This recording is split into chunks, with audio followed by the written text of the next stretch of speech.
இரவுக்கு தெரியாத பகலுக்கு புரியாத பொழுதொன்று நீ காட்டினாய்.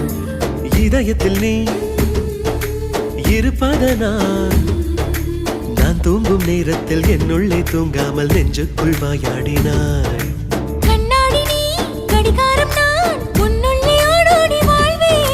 காதல் எனும் கடுதாசி நீ என்றென்றும் அன்புடன்